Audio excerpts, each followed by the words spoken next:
Oh ya. Oke.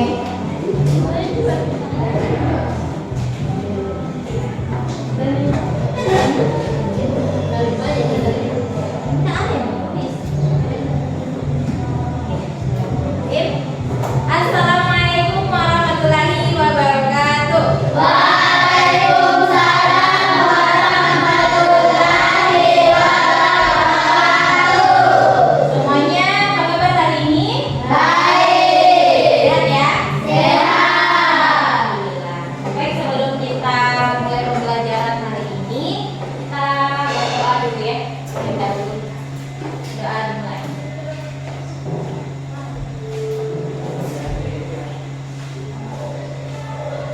Doa selesai. Oke. Sebelum memulai pembelajaran, supaya pembelajaran kita bisa semangat dan berjalan dengan baik, semuanya berdiri dulu.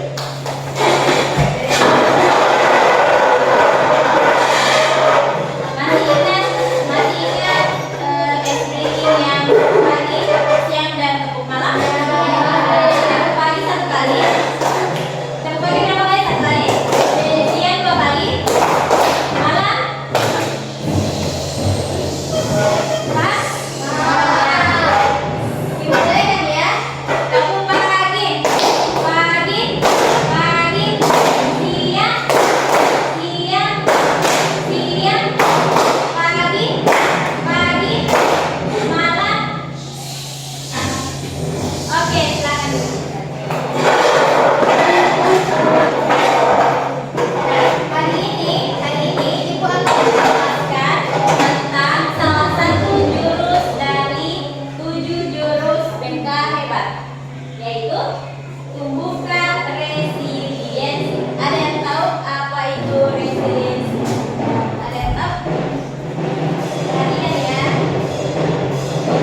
bisa disikat pesannya ya. Di sini juga kita melatih kerjasama ya.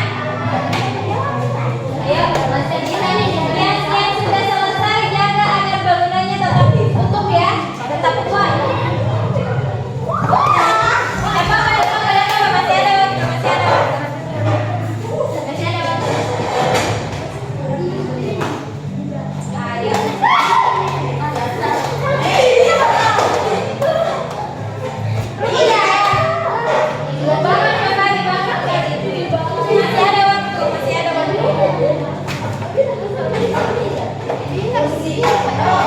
Kerjasama, jaga mental, dan saling berkomunikasi dengan baik satu sama lain.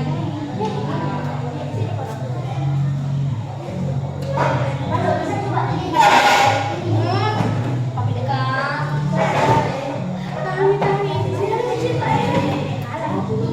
Jangan dulu.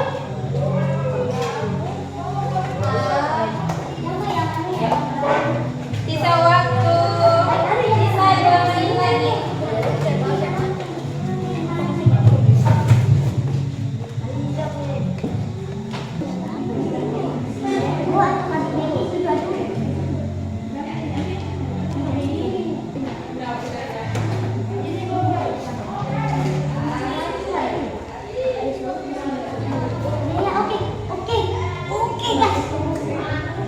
Ya.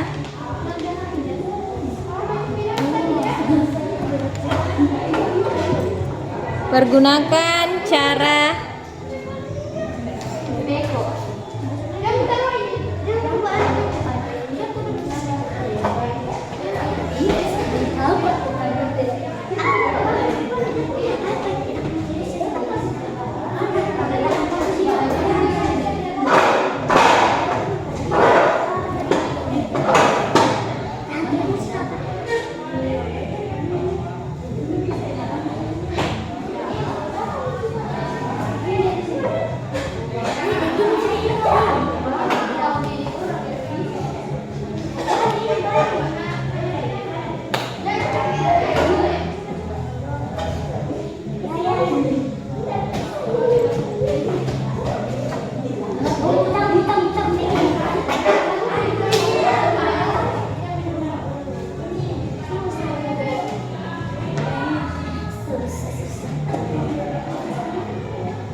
Perhatikan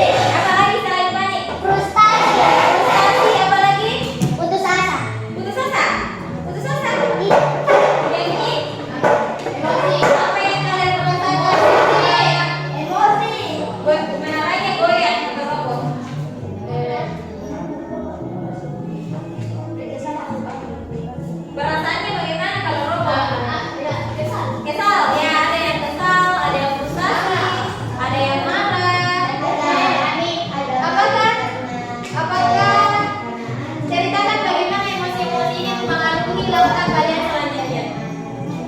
Apa yang karena kalian merasakan emosi itu? Bagaimana pengaruhnya terhadap kerjasama kelompok kalian? Hah? Apa? Kenapa? Kerjasamanya buyar ya, konsentrasinya buyar ya, sehingga komunikasinya jarang bagus. Yang kedua, apa pelajaran paling berharga tentang daya lenting atau resiliensi yang kalian dapatkan saat berusaha bangkit dan membangun kembali dari puing-puing? Nah, inilah kita sekarang mau belajar tentang daya lenting atau resiliensi. Di sini kita belajar bagaimana cara kita menumbuhkan resiliensi kita, yaitu daya lenting kita. Apa itu daya lenting? Kemampuan untuk bangkit kembali dari apa? Keputusasaan. Nah, itu yang mau kita pelajari tadi. Kan kita tadi mau membangun sebuah menara ya. Bisa perhatikan ibu dulu? Bisa. Ya. Kita mau bangun menara. Dari kita di situ mau melatih bagaimana daya bangkit kita setelah kita mengalami kegagalan. Seperti itu. Jadi jangan langsung putus asa kalau misalnya bangunan yang kita buat roboh. Kita pun harus daya semangat kita untuk bangkit kembali. Itu yang mau kita latih. Makanya ibu menyuruh untuk kalian bekerja sama dalam membangun menara ini. Ya, di luar permainan ini, coba pikirkan pengalaman di kehidupan nyata, baik di sekolah maupun di rumah, di mana kalian pernah merasa menara kalian roboh. Ada tidak? Kalian pernah melakukan sesuatu tiba-tiba gagal. Apa? Hah? Misalnya contohnya ya, berlomba. Kalian merasa kalian gagal di situ. Apakah kalian langsung putus asa? Tidak.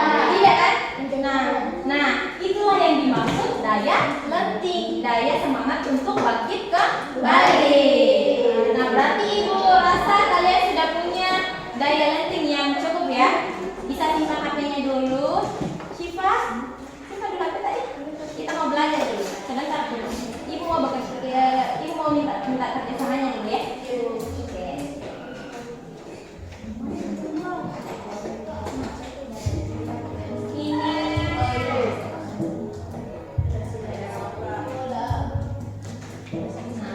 Di sini ada video. Cuma ibu nggak bisa putar ya, nggak bisa putar. Ini ada, ibu ceritakan ya. Ini ada sebuah pelari yang mula-mulanya itu startnya bersamaan. Misalnya siapa namanya? Aisyah Rani dengan Sarwa, lomba lari. Dua orang lomba lari. Tiba-tiba di tengah jalan Aisyah Rani jatuh dan Sarwa memimpin. Tapi karena Aisyah Rani punya daya lenting atau resiliensi yang kuat, dia tidak patah semangat. Dia justru membuat pengalaman itu menumbuhkan rasa kepercayaan dirinya bahwa dia pasti bisa. Makanya dia lari sekencang mungkin dan akhirnya si Aisyah Rani ini yang juara satu. Karena dari kegagalan itulah dia terpacu untuk bekerja lebih keras lagi. Itulah yang dimaksud dengan apa tadi? Daya lenting. Nah, umpamakan bola bengkel. Ada di sini yang suka main bola bengkel? Ada yang bola bengkel di rumah? Ada. Daya lenting itu bisa kita umpamakan bola bengkel. Kalau semakin kita keras memantulkan bolanya, apakah bolanya akan memantul pendek atau naik? Ya. Semakin kita keras pantulannya, semakin keras juga naiknya. Sampai sini Pak. Begitulah, semakin keras kita jatuh, daya lenting kita justru harus lebih semangat lagi, lebih besar lagi. Begitu ya? Resiliensi, ada yang bisa bantu ibu baca? Ada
juga tak tahan dibully sebagai anak yatim, siswa SD bunuh diri.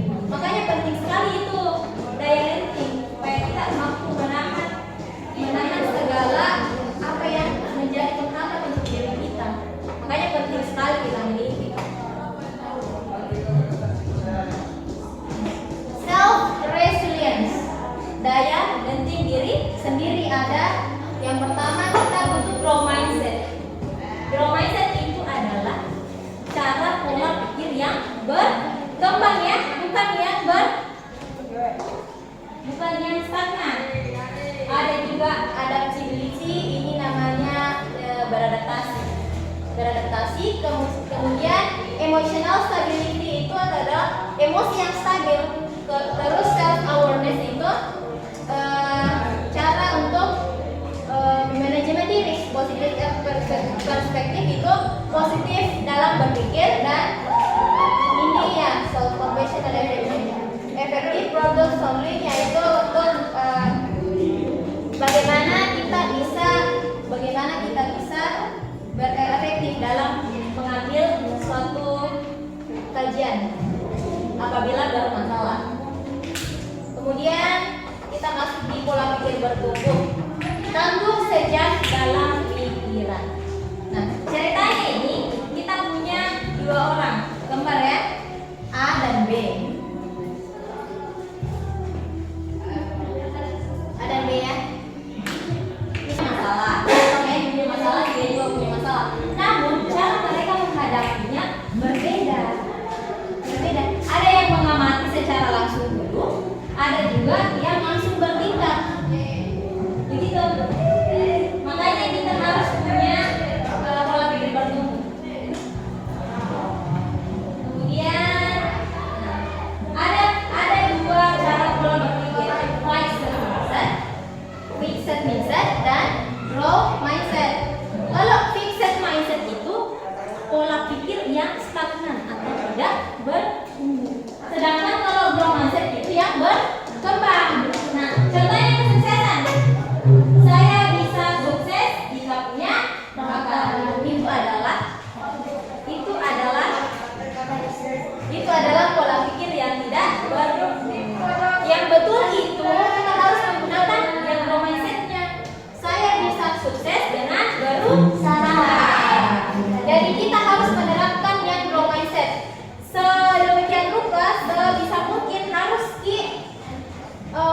jauhi fixed mindset, Pak. Karena kalau kita menggunakan fixed mindset untuk berpikir, bisa jadi kita tidak akan berkembang. Sampai sini paham? Kamu pagi,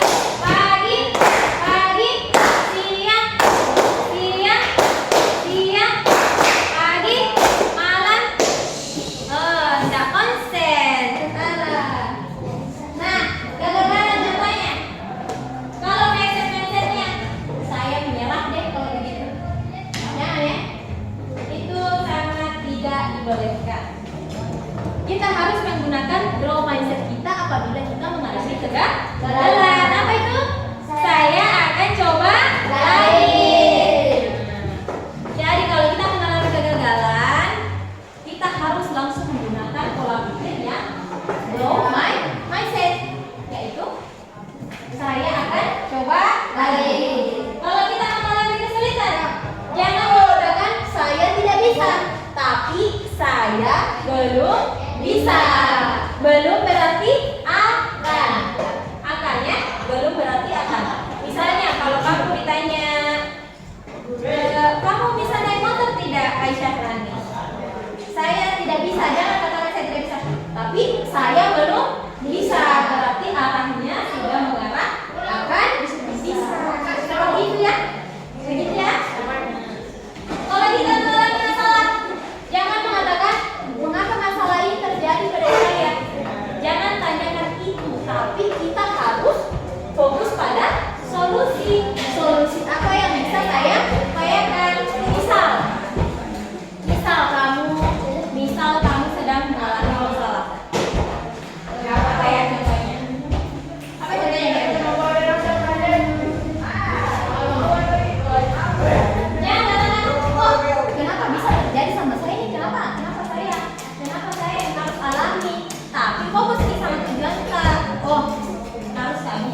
juga menghormati pendapat dari teman kita.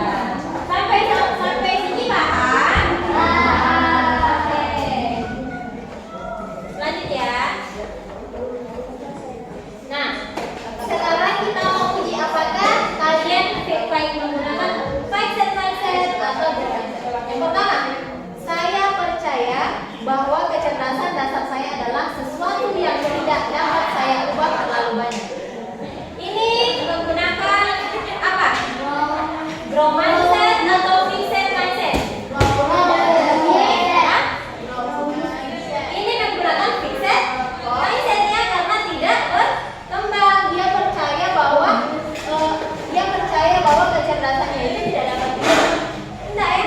Kita harus selalu berpikir berkembang, harus berpikir positif.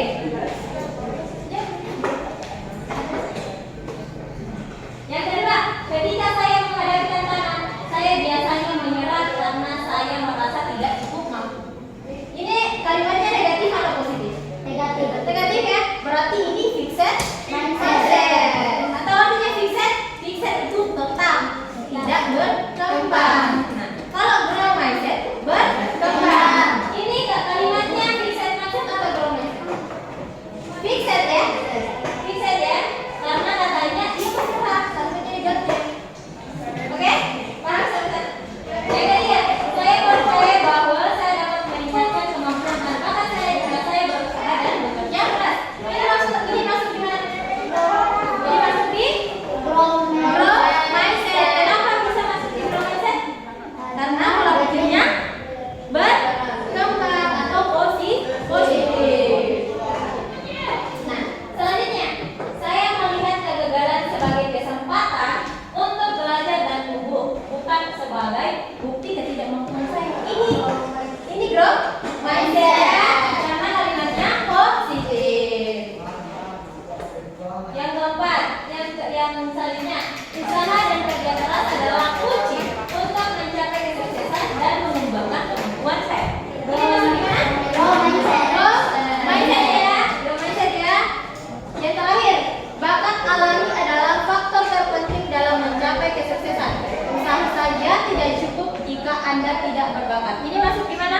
Masuk di mana? Ayo, masuk di mana?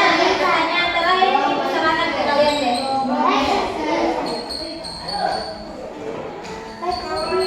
Ini masuk di fixed ya.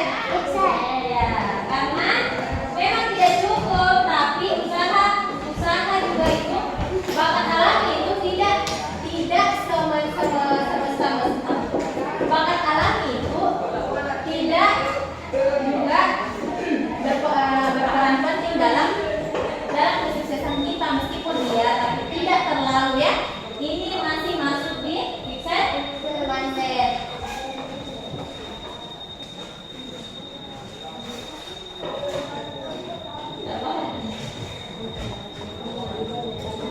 Oh, ini jawabannya. Oh, masuk di growth mindset ya. Benar, tidak, tidak. Ya.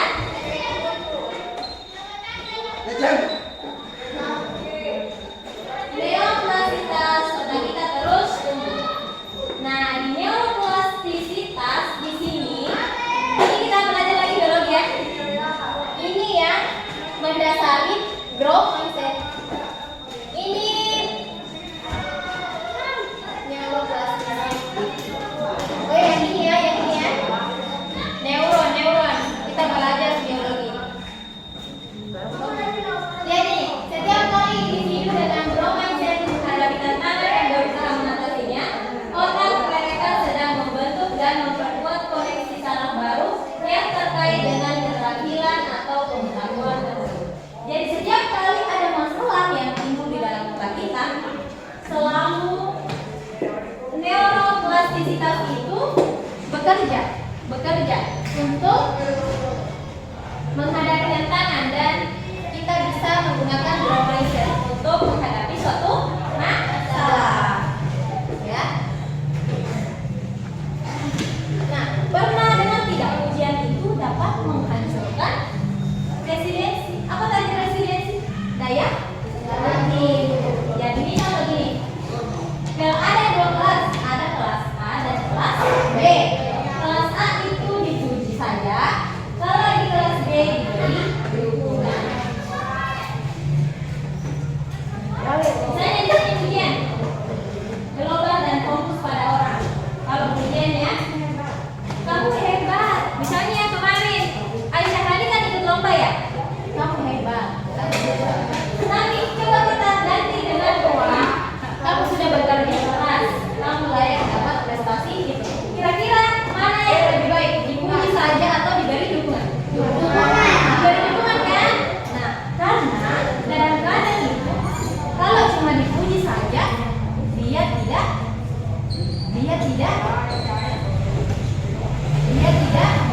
kalau cuma dipuji saja dia tidak berkembang. Makanya harus diberikan dukungan. Contoh lagi, yang kedua, orang dewasa sebagai subjek. Ibu bangga padamu, nak. Ibu bangga padamu. Sedangkan kalau kita rubah anaknya yang menjadi subjek, kamu pasti bangga pada dirimu. Kira-kira yang mana? Yang mana lebih bagus? Lebih bagus kalau dikatakan kamu pasti bangga sama dirimu kan? Daripada ibu yang bilang ibu bangga sama kamu dan Wanda itu membantu sebuah bebannya. Paham? Tapi kalau kamu yang dinilai pasti bangga kita sama prestasi kita sendiri. Nih, lebih bagus kan? Gitu. Nah, ada juga yang begini, orang dewasa sebagai pengontrol. Bapak ibu senang kamu mau dengar nasihat kami. Tapi akan lebih bagus lagi kalau diberi kepercayaan. Ibu percaya nak kamu bisa lalui semua ini. Ngantuk ya? Coba berdiri sama dulu, berdiri. Ngantuk. Berdiri.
Kemudian menjadi takut berbuat salah.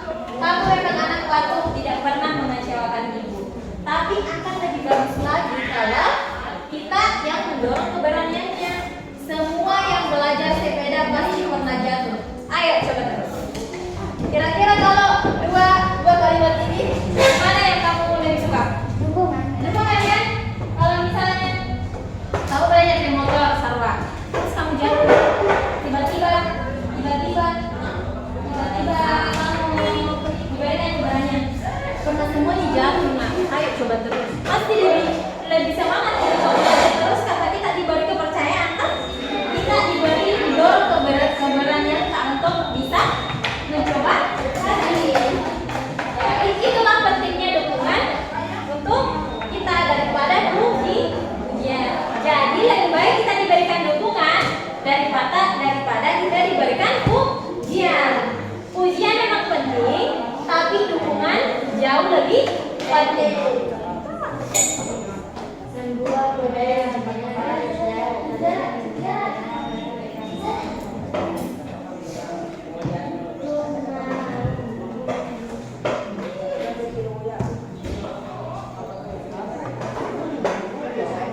Nah, contohnya kemarin kan Aisyah Rani kan ikut lomba egranya, ya kan? Tapi gagal ya, nggak apa-apa. Nah, kita bisa membantu teman kita. Kita di sini belajar untuk menumbuhkan kerjasama juga ya, menumbuhkan cara berkomunikasi dengan baik sama teman kita. Dan kita bisa katakan ini sama Aisyah Rani. Meskipun kamu gagal main dagelan kemarin, bukan berarti usaha kamu sia-sia, nak. Bukan berarti usaha kamu sia-sia, teman. Ya? Nah, usaha yang kamu tampilkan sangat bagus. Usaha yang kamu tampilkan sangat bagus dan sangat menunjukkan bahwa kamu telah tekun. Nah, mari kita jadikan ini sebagai bahan bakar untuk evaluasi, belajar dari setiap pertandingan, dan kembali lebih kuat di lomba Agustusan tahun depan. Jadi begitu ya. Rumusnya begini, kita harus validasi dulu perasaannya teman tak seperti apa. Terus akui usahanya, kemudian berikan perspektif positif, terus berikan penegasan, kemudian tawaran dukungan atau harapan ke depan. Jadi jangan langsung bilang teman lain tidak bisa main kamu itu apa? Tidak pintar mau main ini, tidak begitu ya. Kita harus validasi dulu perasaannya. Oh, meskipun kamu tidak juara dan baik orang Aisyah Harani, tapi bukan berarti usaha kamu itu tidak sia-sia. Ini cara kita belajar berkomunikasi ya, teman-teman yang mengalami kegagalan, ya. Nah, usaha yang kamu tampilkan itu justru membuktikan bahwa kamu itu layak untuk ikut mewakili sekolah kita.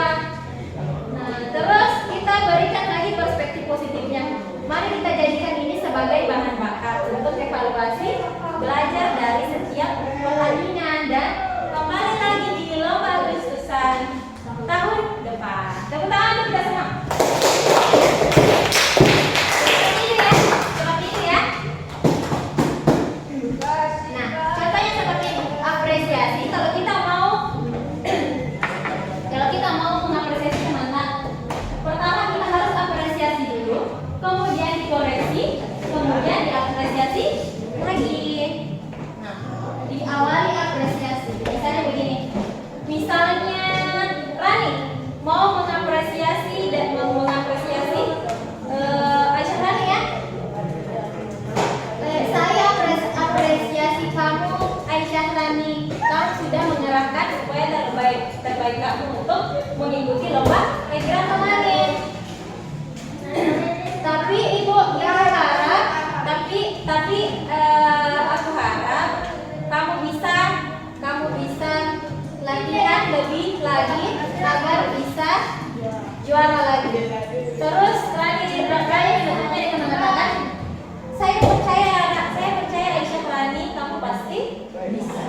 Jadi kalau kita mau mengoreksi orang, pertama kita harus apresiasi dulu, kemudian di tengahnya ada koreksi, kemudian kita tutup pakai apresiasi lagi. Begitu ya. Contohnya misal Ibu, kamu bisa menggunakan baju olahraga dalam kelas kamu. Ibu apresiasi. Sarwa, Ibu sangat senang kamu sudah mau ikut pembelajarannya Ibu. Tapi untuk kedepannya Ibu harap kamu tidak menggunakan lagi baju olahraga di kelas Ibu, karena itu tidak sesuai dengan aturan yang berlaku. Kemudian Ibu tutup apresiasi lagi. Ibu percaya kamu pasti bisa. Begitu ya cara mengoreksi orang. Jangan langsung dibawa habis-habis. Apresiasi dulu, baru di tengahnya baru kalian koreksi. Kemudian diakhiri dengan apresiasi lagi. Sampai sini paham?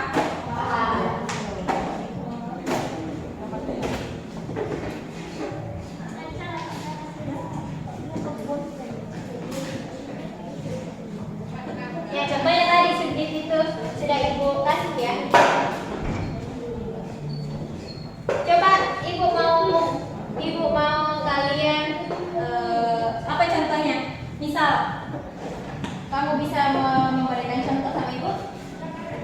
Kalau mau mengoreksi teman kamu, apresiasi dulu kalimatnya bagaimana? Coba berdiri. Iya, berdiri. Apresiasi dulu. Misalnya begini. Misalnya Sarwa gagal dalam lomba olimpiade. Ya. Apresiasi dulu.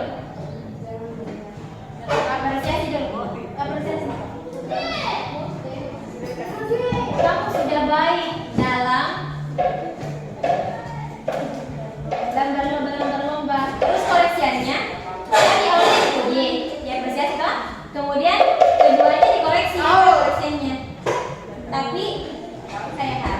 untuk selanjutnya kamu bisa lebih baik lagi sama dengan ya, ya. Terus dinilai dengan apresiasi lagi. Aku yakin kamu pasti bisa dengan potensi yang kamu miliki. Ya, oke. Tepuk tangan untuk Aisyah.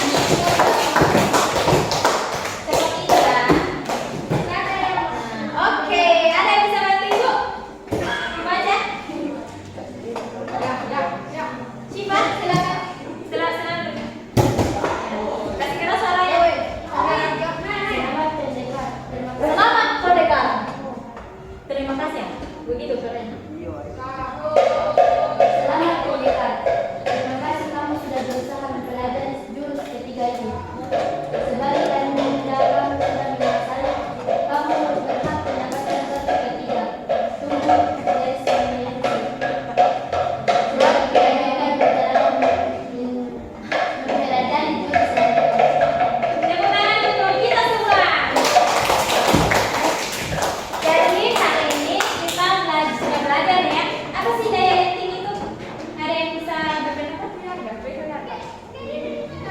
Aisyah, Talisha, Aisyah, apa itu daya lenting? Daya lenting? Kemampuan untuk kemampuan ya, Aisyah nanti. Kemampuan untuk bangkit kembali setelah mengalami kegagalan. Tepuk tangan untuk kita semua. Terima kasih ya atas waktunya hari ini. Lebih dan kurangnya mohon dimaafkan. Wabillahi taufiq wal hidayah. Wassalamualaikum warahmatullahi wabarakatuh. Waalaikumsalam warahmatullahi wabarakatuh. Tepuk pagi, pagi, pagi, pagi, pagi, siang, siang, malam.